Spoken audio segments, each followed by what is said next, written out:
On s'est tous déjà posé la question, non? Ce moment où le stéthoscope froid touche la peau. Qu'est-ce que le médecin écoute vraiment? En réalité, ce n'est pas juste une routine.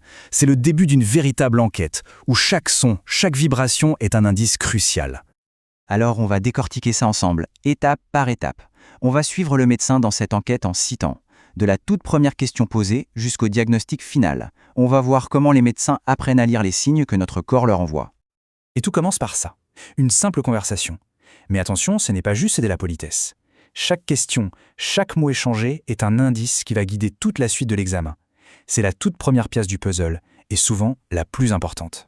Alors, toutes ces questions sur les antécédents, le mode de vie, les médicaments, à quoi ça sert? Eh bien, il faut voir chaque réponse comme une pièce qui vient s'ajouter au puzzle. Des maladies d'enfance aux habitudes de vie, absolument tout est un indice potentiel pour construire le tableau clinique. Ok, une fois que le décor est planté grâce à la conversation, on passe à l'étape suivante. Il faut décoder le langage des poumons. Chaque symptôme, c'est comme un mot dans une phrase, que le médecin doit savoir traduire pour comprendre ce qui se passe à l'intérieur. La toux, par exemple, c'est assez simple à comprendre. C'est un peu le système d'alarme de nos voies respiratoires. Un signal sonore qui dit « Attention, il y a un intrus, il faut l'expulser ». Et si la toux, c'est l'alarme, l'expectoration, c'est le message qui s'affiche sur l'écran. Sa couleur, sa texture, ce sont des indices hyper précieux qui peuvent révéler la nature de l'intrus. Est-ce que c'est une infection, une inflammation ou autre chose? Là, on passe au niveau supérieur.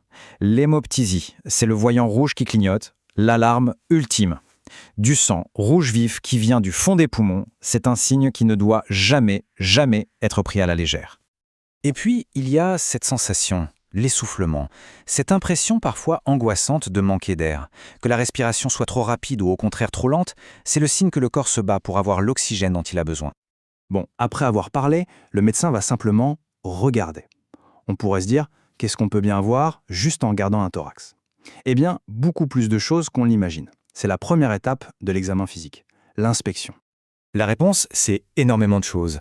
Rien que la façon dont la poitrine se soulève et s'abaisse est une véritable mine d'informations. Est-ce que le mouvement est symétrique? Est-ce que le rythme est normal? Chaque petit détail est un indice. Par exemple, cette fameuse forme de thorax en tonneau, ça peut tout de suite orienter vers un emphysème. Un mouvement qui n'est pas symétrique, ça pourrait être le signe d'un poumon collabé.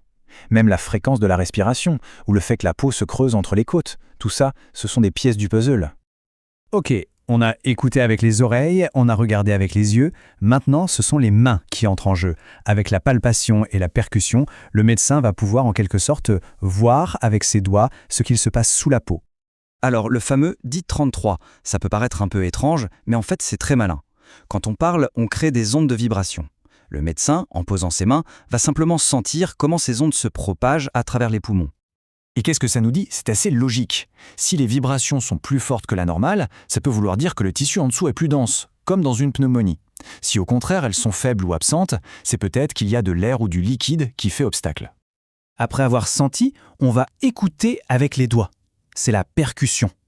La technique est simple et super efficace. C'est un peu comme quand on tapote sur une pastèque pour savoir si elle est mûre, le médecin tapote sur le thorax pour écouter la résonance des poumons.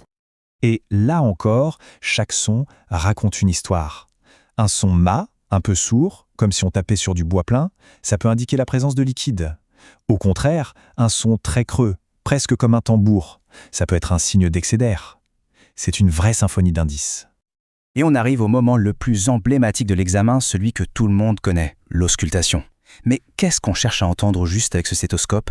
Une mélodie harmonieuse ou des fausses notes qui trahissent un problème?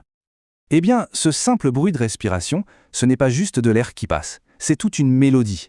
Le médecin est à l'écoute, à la recherche du moindre son anormal, de la plus petite fausse note qui pourrait indiquer que quelque chose ne va pas. Des poumons en bonne santé, ça produit un son très doux, un peu comme le bruit du vent dans les feuilles. C'est ce qu'on appelle le murmure vésiculaire. Tout ce qui n'est pas ce murmure doux et régulier, un sifflement, un craquement, c'est un bruit en plus, un bruit anormal qui va alerter le médecin. Par exemple, les sifflements. Ce petit bruit aigu, c'est très typique de l'asthme quand les voies respiratoires se resserrent. Et puis, il y a les ronchis, qui ressemblent plus à des ronflements. Là, c'est plus grave et ça indique souvent que les grosses bronches sont encombrées. Il y a aussi des bruits discontinus. Le plus connu, ce sont les râles crépitants. Pour l'imaginer, c'est très simple. C'est exactement le bruit d'un velcro qu'on déchire. Et ça, c'est souvent un signe de liquide dans les poumons. Ou alors ce bruit de grincement, comme deux morceaux de cuir qui frottent. Ça, c'est un frottement pleural. Chaque son est une véritable signature.